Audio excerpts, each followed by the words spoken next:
Parshas Mishpatim, there's a Sicha in Chelek Gimel of Likutei Sichos that is a kind of a continuation of the Sicha on Parshas Yisro. Ve'ela HaMishpatim asher tosim lifneihem, the Gemara says that what is the meaning, the significance of the word lifneihem? These are the Mishpatim, these are the commandments that you should place before them.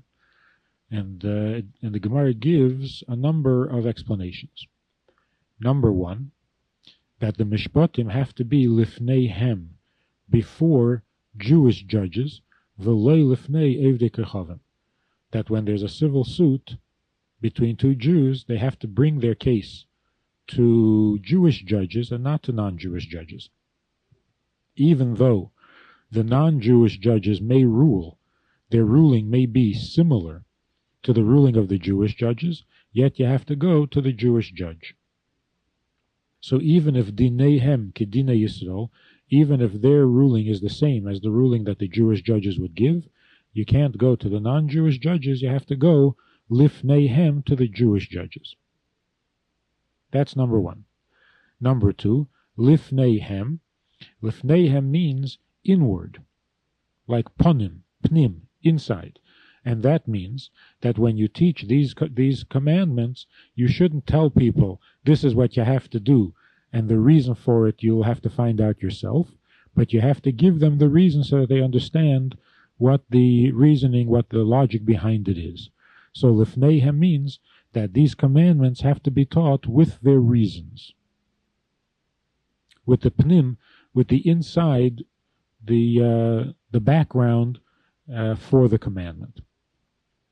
That's number two. And then number three, the Alter Rebbe in Torah explains that asher tosim lifneihem, lifneihem means lipnimi yusam, to their inward essence, to their neshama. And that is that when you teach the commandments, you have to teach also the hidden inner parts of the commandment, the sosim, the hidden part, the inward part, which stimulates, it reaches and it stimulates the inner part of the neshama, so that the mitzvahs have to be performed with soul, with neshama. And as we've already spoken many times, whenever there are three explanations on the same inyan, on the same word, they must all be connected. So what is the connection here?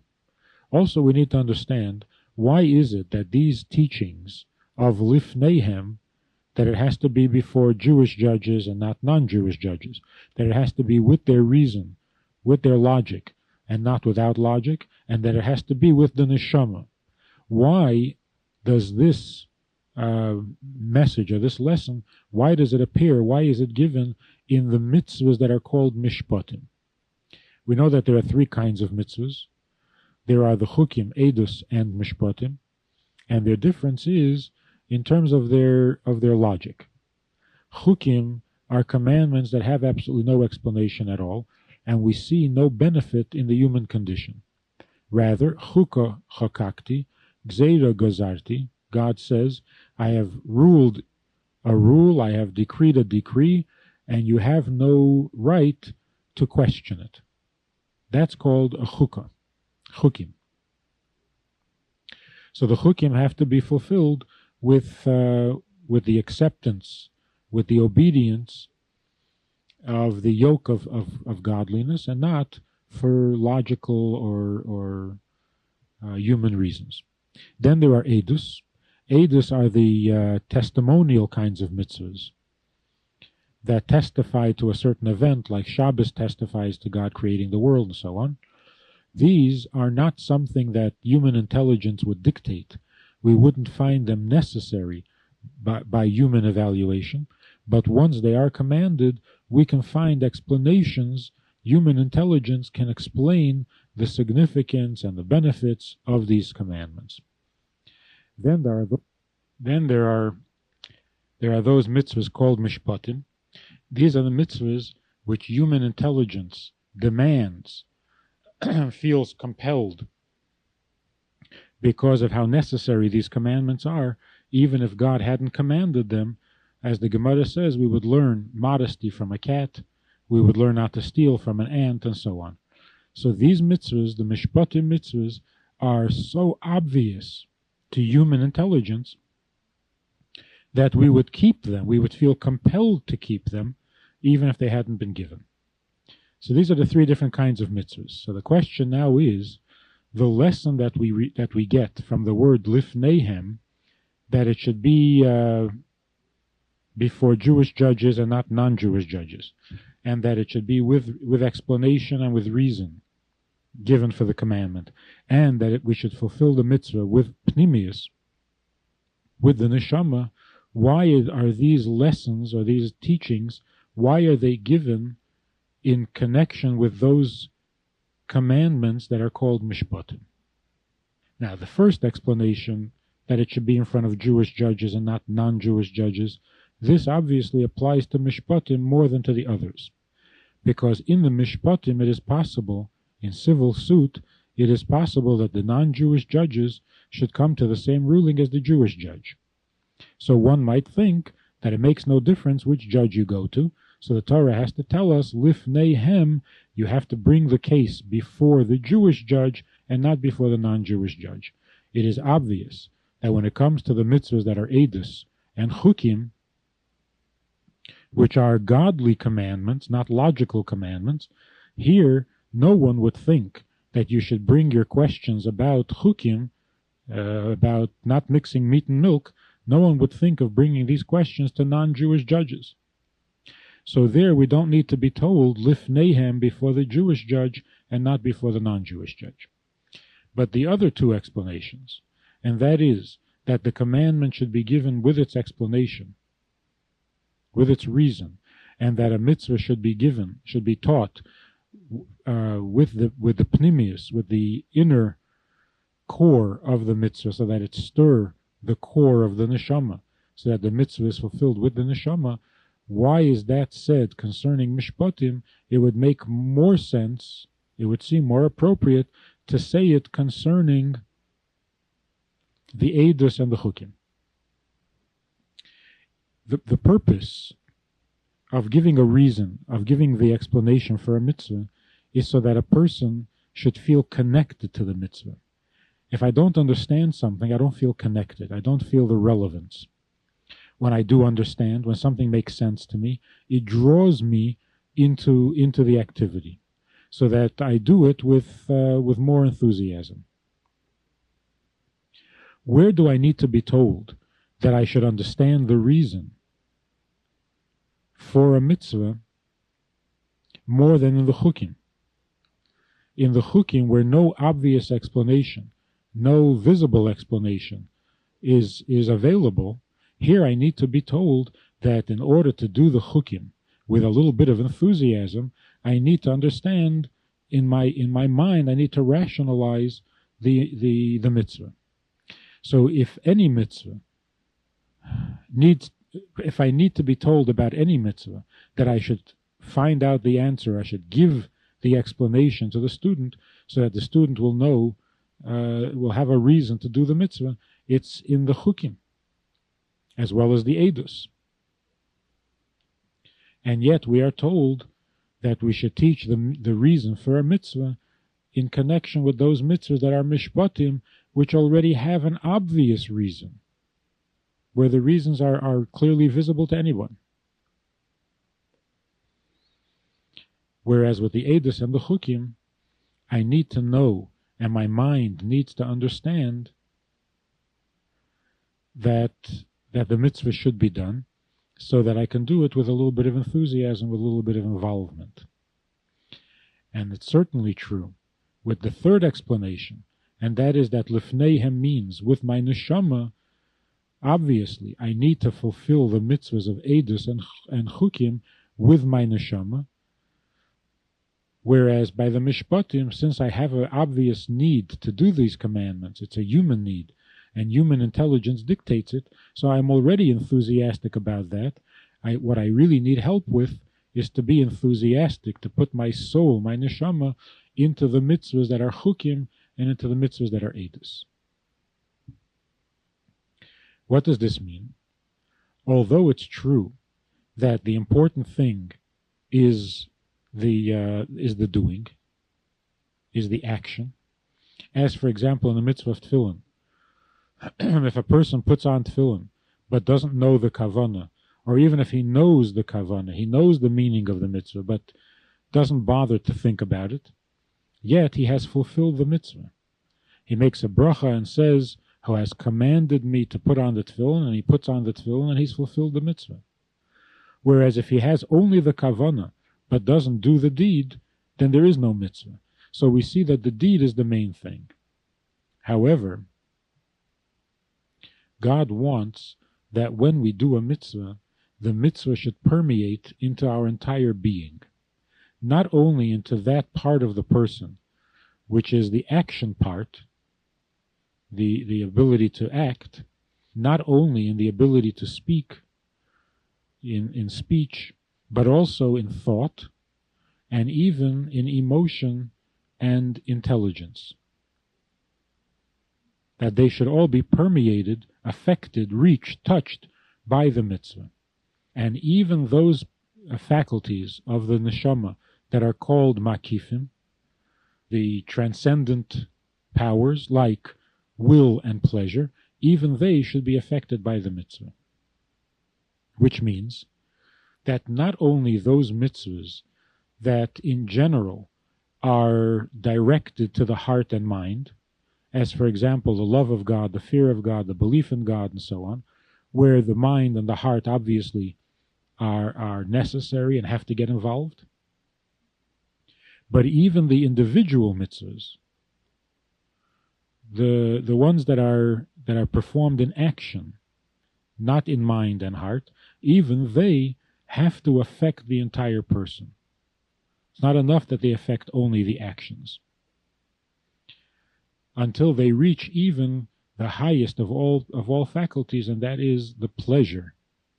A person should have pleasure in doing the mitzvah, because you have to serve God with joy, b'simcha v'tuv levov. And therefore, even those mitzvahs that are mishpatim, or just as the mitzvah of mishpatim involves the mind because it has an obvious reason, in the same way, even the chukim, since Torah tells us to do them, we have to do them not only with obedience, not only begrudgingly, to do them because we have to, but we should also involve our mind, that the mind should agree, and to the mind it should make sense that they need to be fulfilled. Not only to fulfill them because we have no choice, because God is the boss and we have to obey God, but rather it should reach into the inner functionings of the mind and heart and become comfortable there also. Which means to say that when we have a logical reason for doing something, the mitzvah becomes relevant. What makes it relevant is that it appeals to my logic. I see the positive consequences, and so it becomes relevant to me, to my being. The chukim don't have a logical reason. We don't see any kind of benefit, either physical or spiritual. And the problem with that is not just that it's not intelligible, but that it doesn't feel relevant. What the Rebbe is saying is that every mitzvah, including the chukim, have to be performed with a warmth, with an enthusiasm that comes only in things that are relevant, that feel relevant. In order to be relevant, there's one of two ways. Obviously, if it makes sense to you, that brings it close, it makes it relevant. But the other way is that when you realize a relevance, when you discover a relevance on the level of the neshama, when the neshama feels comfortable with the mitzvah, with the acceptance of the mitzvah, that makes it relevant to such a degree that even the mind and the heart become comfortable with the mitzvah. So although we haven't really discovered a reason, the mind still doesn't have a reason, an explanation for the chukim, but the mind is now comfortable, the mind feels connected to the mitzvah in that it will find a reason, it will find a justification after the fact because it is already relevant. So when something feels relevant on the level of neshama, it draws all the other faculties, the logic and the emotions, it draws them all into the mitzvah. So when you do something with your neshama, then all of you, every part of you, gets involved and feels connected and feels a relevance, which of course produces an enthusiasm.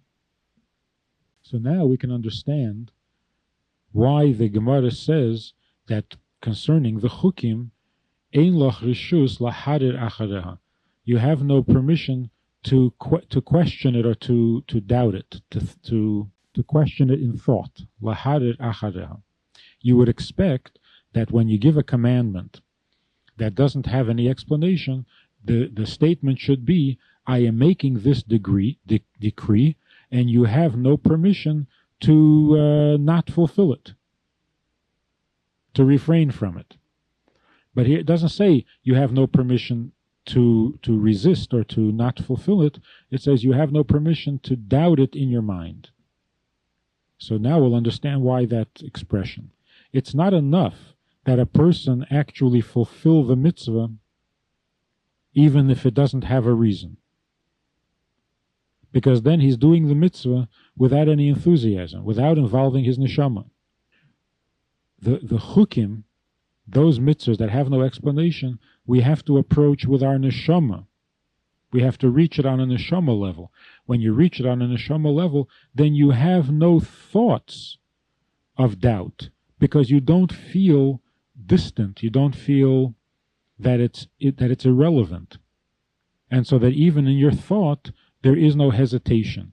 Your mind is involved in the mitzvah because the neshama draws the mind, so that ein loch reshus lahadir, you have no need, you have no room for any doubts even in thought.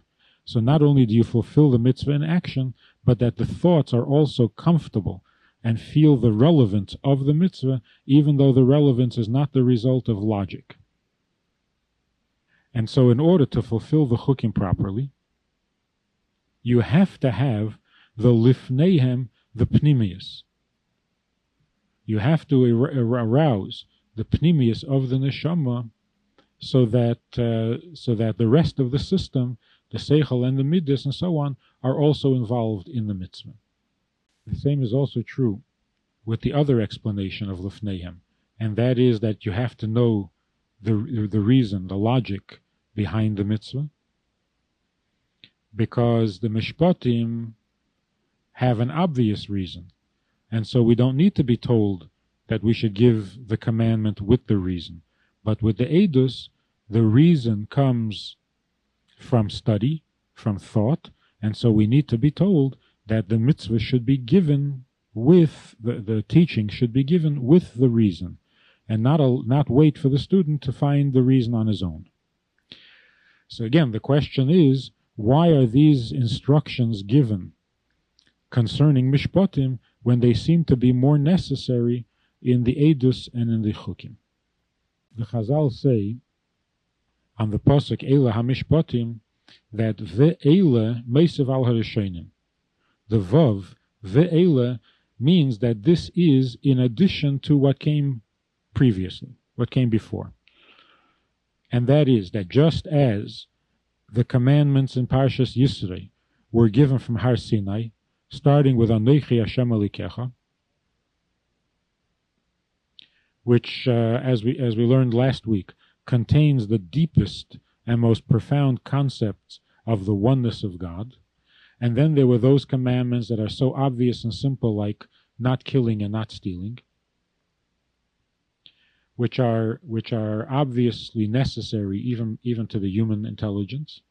So these 10 commandments tell us that all the commandments, even the simplest, need to be permeated with the awareness of the oneness of God with Anochi Hashem Elikecha.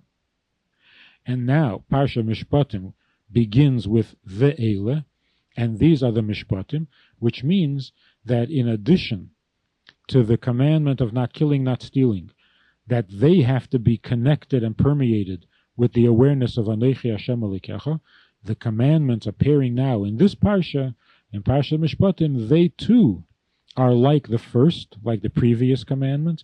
They too have to be permeated with the awareness of Anochi Hashem Elikecha.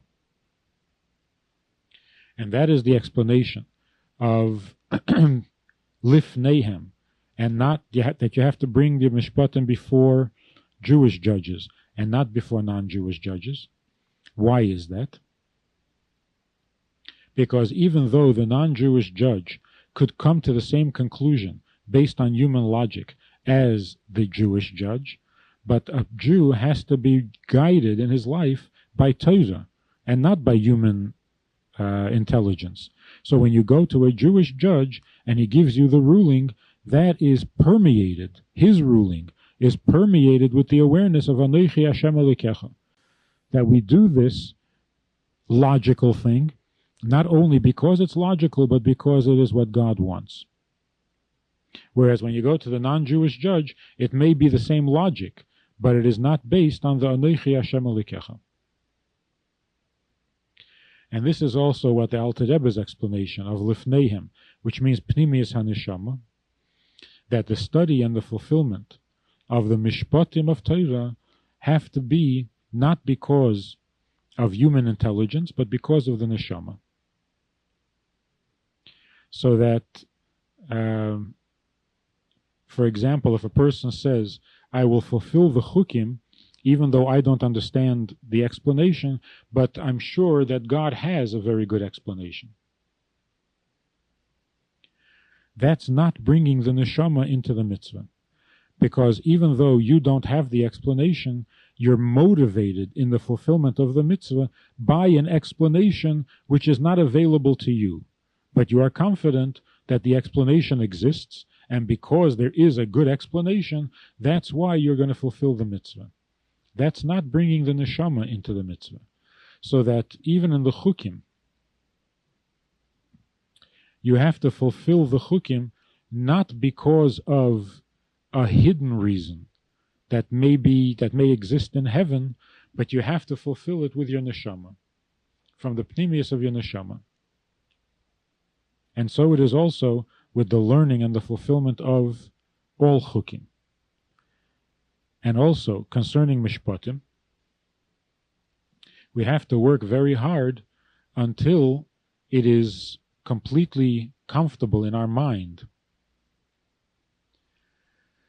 that the Mishpatim are not based only on human intelligence, but that there's a neshama involved even in the simple mitzvah of not killing, not stealing. You have to bring your neshama into that as well. So this is the connection between these explanations, between the three meanings of Lifneihem. They all imply, they all bring out the same message, and that is that in every mitzvah there has to be an inner connection.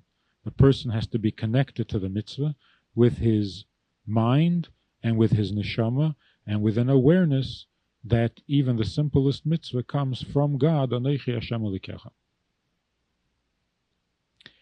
The fact that even in the simple mitzvahs, in the Mishpatim, we mustn't rely on human intelligence, that it has to be Lifneihem before Jewish judges, even if the non-Jewish judges are just as smart, there are two reasons for this. First of all, when you do a mitzvah only based on human logic, there is a real danger that from the mitzvah we will come to a sin, we'll come to the Avera.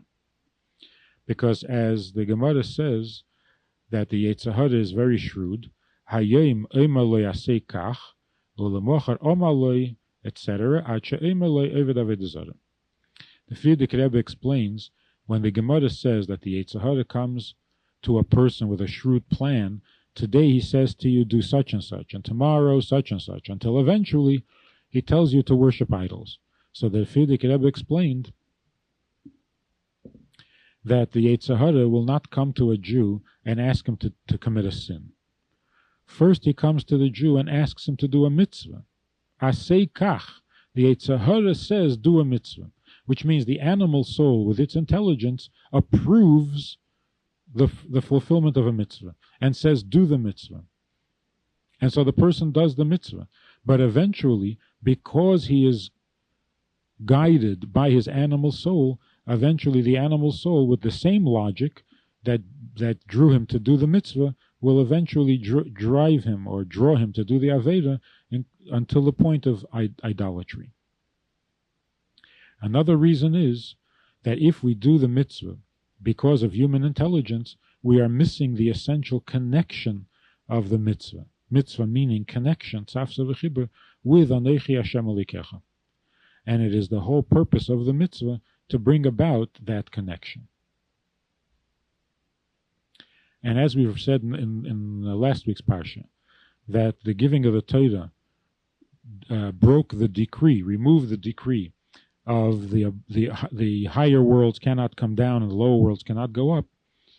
So we see here how the Elyenim Yardu L'Tachtenim, that even in the simple mitzvah, you have to have your neshama permeate the mitzvah, and even the person who is on a very low level, where he has to be told to learn modesty from a cat, and God has to scream at him not to steal and not to kill, even the tachtenim, even the lower world, is invited to come up to the higher world, that they should be told the mitzvahs with their meaning, and should be told the inner secrets of the mitzvah, the pnimius of the mitzvah, so that their neshama is involved in the fulfillment of the mitzvah.